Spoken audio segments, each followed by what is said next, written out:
welcome back. So, just before I introduce Sudha, remember there is a small competition where there is a lovely gift. So please register and play along. And the draw will be at 5 p.m. So go on LinkedIn and please share whatever you want to share about data science today. But as exciting as the LinkedIn competition, so we have Sudha Regmi with us. Yes. So you are an experienced data science professional, currently serve as the Director of Data Science and Center of Excellence at Cervello, which is a global data analytic company. Ooh, fancy. There you are focusing on helping organizations derive sustained value from the data by identifying priorities area where data science can make the most impact, building those solutions as well as helping them build data science capability. So put your hands together and give a very warm welcome to Sudha. Thank you. Thank you very much. Can you hear me okay? Yes, okay, great. Hi, I'm Sudha. So thank you for the really warm introduction. That means I don't have to go into the details myself, but I'm here today to talk to you about School of Data Science, which is an approach that we built out at Cervello to help develop and nurture data science talent in our company. And my goal is that hopefully, if you're a data science practitioner, these are lessons that you can take to your company and build, and push your leadership to build out your own sort of development program. And if you're a data science leader, then hopefully some of the lessons learned will help you as you think about designing or as you think about sort of updating an existing training program. So we'll also have time at the end for questions. Feel free to fire away. With that note, the agenda today, like I said, is just introducing Cervello a little bit and what we do. And the context here is very important around, to help you understand why we developed the program the way we did. And then we'll dig into the data science training program. There's two elements to it, School of Data Science and Data Science Cohort.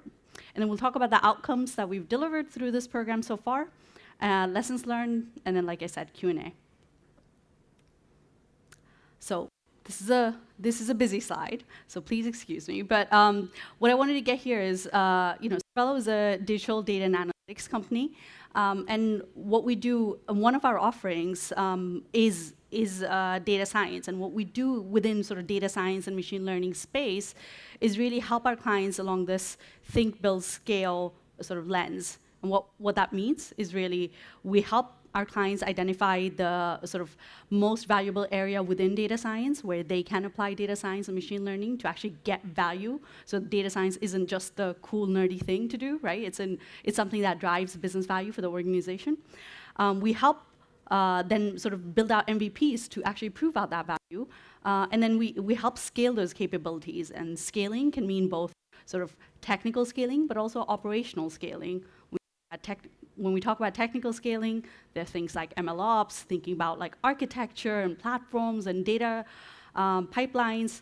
And then when we think about sort of organizational scaling, it's things like building out an organization structure, a center of excellence, perhaps like a training program, a change management program. So we help organizations go in that end-to-end journey. With that context, as you can see, what that means is that we do everything in data science, right? We are people who sort of are really to the business and then try to identify value and high value sort of areas of value. So they need to really understand organizations, business, and really need to speak the business language. And then we've got sort of data scientists, core nerds, and I'm calling myself a nerd. I used to be that, who actually develop these cool models. And then we've got sort of ML engineers who can actually productionize these models. And then we've also got sort of data strategists who can help think about broader things like org models, et cetera. So because of that, we are looking for unicorn-like capabilities in our data scientists. And as we all know, that unicorns don't exist, right? Because of that, we sort of conceived, and I say we a lot here because, again, one of the lessons learned was you can't think of this in vacuum. You do have to work together with sort of people with different skill sets to both sort of design and then actually implement. So I'll be using the word we a lot because I didn't do anything in vacuum. This is a team effort. But then we sort of designed this training program with sort of two pillars. One is School of Data Science, which, the name was inspired by School of Rock. We have a logo. I was hoping there was a theme song. We didn't get to that. And then there's Data Science Cohort. So let me sort of tell you what they both mean, right? So School of Data Science is more sort of a structured curriculum-based training program. And a lot of the elements from US sort of university system is what inspired us. We built out a curriculum. We thought of majors and minors. We thought of like foundational and critical classes that everyone must take versus sort of optional classes. So we thought of, when delivering the program, we thought of office hours. So it was very inspired by like US university delivery system. And hence also the name School of Data Science. And then we made sure that we designed this whole syllabus and curriculum based on sort of 3 personas. And these 3 personas hopefully will make sense as you think about what I said in the last slide around the kind of work we do, right? So the 3 personas are data analysts and scientists, people who actually build the models, ML engineers, and then data science communicators, people who actually speak with the business, like translate what the models do, and then and then make sure that it's actually something that the business can actually use, right? So all of that requires knowledge of data science from end to end, but different bits and pieces. So we're aiming to all of that, but and hence the sort of program. This was content, sort of program was conceived at Cervello. We have a few academics who work with us, and so the content actually was developed by academics, PhDs in statistics, and experts, people who've been practicing MLOps before MLOps was even a thing. Those are the people who are actually sort of developing the content. In terms of data science cohort, this is very interesting because this is an offshoot of School of Data Science. We're creating content. We delivered 2 really successful lessons, DS 101 and DS 102, over 10 plus weeks. Great feedback, great participation. And then we had to start again. We had to get the people to develop more content for the next round of classes. And what we heard from our practitioners were that they were missing that sort of interactivity and that sense of community that they got when they were actually participating in DS 101 or DS 102. And so Joe Feldman and Brian King, who actually sort of are the academics who built out the curriculum for School of Data Science, came up with this vision of data science cohorts. And the idea behind this is, there's a lot that you can learn from your own community, from your own peers. And then, so this is a way for us to structure a peer-to-peer forum so that the data science practitioners have a safe space, have a small group where they can talk about their work, and that work, or talk about their interest in data science. And it could be, active projects that they're working on, that they're asking their peers for feedback on, or questions from their peers around methodologies, or actually, a cool paper that they just read, or a cool blog post that they just read. As you can probably imagine, generative AI has been a very popular topic recently. But that's the sort of idea around data science cohort. And then we also have 2 facilitators that sort of facilitate it, but it is run and actually self-managed by the practitioners. It's mandatory for all practitioners to meet once a week, unless there's a sort of big excuse, big sort of reason. And then data science leaders from the team, myself, and then some of the other leaders also join all of the sessions. And then practitioners take turns leading discussions, either, like I said, either on current projects or relevant topics. Having said all of that, so these are the sort of 2 pillars of our program. We now let's talk about outcomes, right? What have we done so far? We've delivered 2 courses, DS 101 and DS 102, over 12 plus weeks. We've got 30 plus participants, both from DS practitioners, but also just interested people within broader data community at Cervello who participated. In fact, Scott who's our CDO, used to sit in, I think he's attended 90% of the lectures, which is pretty cool, and asked a lot of questions. We have 2 courses in active development, MLOps and DS201, that we're finalizing and we're planning on launching this summer. We've run 40+ cohort sessions across 3 cohort groups over the last few months. In the cohort sessions and in the class, DS 101 and 102 courses, we've had 80% plus average participation rate. And we've got, as a result, we've just got this thriving community with motivated practitioners, better project outcomes, and it's been great. So with that outcome, what do we learn? What would I recommend that we do more of and we don't do less? Don't underestimate the level of effort. I think I spoke slightly earlier about the fact that we stalled after launching 2 courses.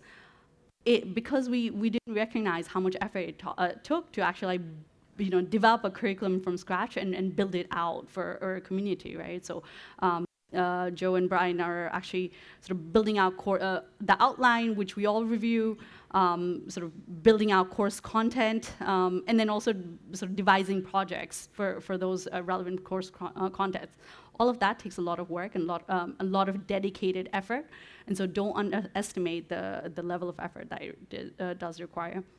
Boil the ocean on day 1. Don't think that you can have 5 courses ready to launch on day 1. It does take time, and my recommendation would be you start small, you sort of engage in feedback, and then iterate as you're running courses. Lose momentum. It's so hard, like it's so easy to just give up because, again, it feels like there's been a big gap between some of the courses, and so in our case, we introduced this data science cohort, so the community was still engaged in thinking about these topics and sort of participating in these discussions. But otherwise, it's very easy to lose momentum and focus, right? Think big, start small, scale fast. We did a lot of planning. It took us over 2 months to actually even plan the structure of School of Data Science before we even started building our content. And that planning has really helped us because we now have a roadmap for the kinds of courses that we want to run.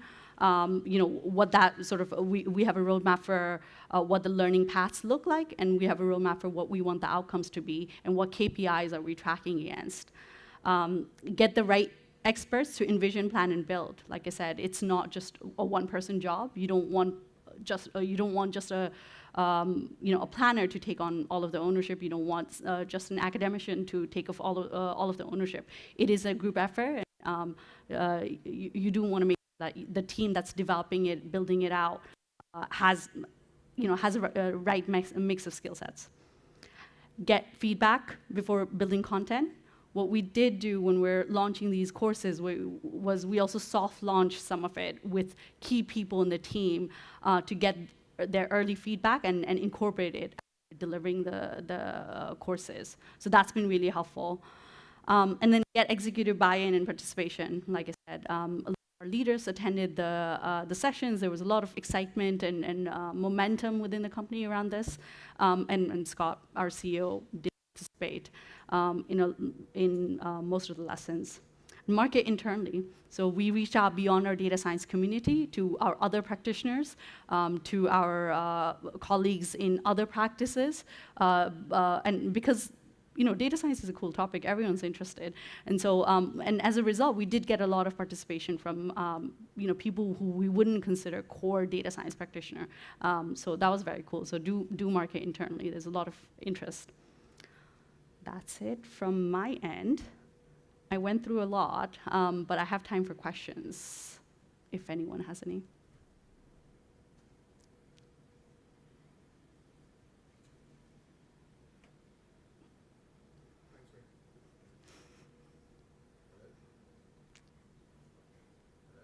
Not quite. Hello? Yep. Yeah, on, good. Thanks very much, really interesting talk. I had a couple of questions. Sure. Which level is the School of Data Science pitched at? Because we have a mixture of grads, data scientists, senior data scientists. is it pitched at the lower, kind of at the entry level, and what they need to do? You wouldn't necessarily think that maybe the seniors would need all the courses that are there. So I just wondered about that. So yeah, what we've done is we've sort of built out curriculum based on grad levels, and then for people who have more experience, we've asked them to plug in where it makes sense. So you do have to build out a individualized sort of curriculum almost and pathway for people based on their experience level. For example, we've got people with experience in data science core, but as you get more senior in our company, you do want people to get exposed to MLOps. So we've sort of pitched MLOps to them so they have broader awareness of that topic. So it's designed for like fresh grads in mind, but you do want to make sure that there's participation from all grades. Yeah. Hello? Yeah. Oh, it's back again. And just one final question. You brought out the data science communicator as a separate persona, but could that possibly be a course within one of the other personas? If you, for example, wanted your senior data scientist or lead analyst to actually have that skill, or you'd expect them to have that skill, does it need to be called out as its own persona? Could it be a course on one of the others? People like all of the ML practitioners and data scientists are expected to go through all of the course content that practitioners do. It's just that practitioners don't necessarily get the 301 levels of MLOps 301 or data science 301. We have a reduced sort of coursework defined for them. And this is, in typical project, it can be a project manager, someone who's responsible for delivery of projects, or people who are sort of talking to the business and trying to sell business, right? Yep, of course. If you were scaling this down to just kind of a fairly small team with fairly limited budget and time, what would you say would be the kind of key elements to facilitating learning, would you say? I think the data science cohort, that peer-to-peer sort of community has been much more powerful than we'd anticipated when it started off. There's probably elements of School of Data Science you want to bring into it, but I would say if you're sort of, you're a relatively small organization with limited budget, I'd probably start that sooner rather than later with the view that maybe some of your senior data scientists themselves can build out curriculum for that's more sort of focused for grads. Because what we've seen a lot, and everyone will have experienced this, is when you get fresh grads out of college, you get a lot of enthusiasm, a lot of sort of depth on specific topics within data science, but that doesn't always 100% translate to sort of commercial landscape, right? What you do in data science projects in the business is very different to what you learn in school. And so I would probably focus on the fresh grads a little bit more. Yeah. Thanks. Yeah, this is a really great talk. What I want to understand is how long did these 101 and 102 courses last for, and were the students on it full-time learning, or were they kind of like apprenticeships? Oh, yeah, that's a good question. I didn't go through that level of detail. Let me see if I have a slide for that. So the courses lasted for, DS 101 lasted for 4 weeks. It was aimed at all practitioners, including the communicators, like we talked about. And DS 102 was for data scientists and MLOps engineers. And that lasted for 8 weeks. So it depends on the course. The next set of courses that we're designing are going to last for, I think, 4 weeks and 5 weeks. In terms of planning out the participation level, we ran it like a weekly course. So there's a weekly course delivered by a lecturer, in our case the academicians, and then what we also had was sort of homework sets. So people did have to take homework, do sort of lightweight homeworks every week. So they were engaged in the course content. There's pre-reading. There was office hours where people were coming in and asking questions about the homework, about general topics, digging into further discussions that the instructors led. And then there's also a project at the end for DS 102. So it is a lot of effort, but we did have people actually balancing project and this learning at the same time. People weren't cordoned off just for this. That's just not feasible most of the time. Any other questions? Great.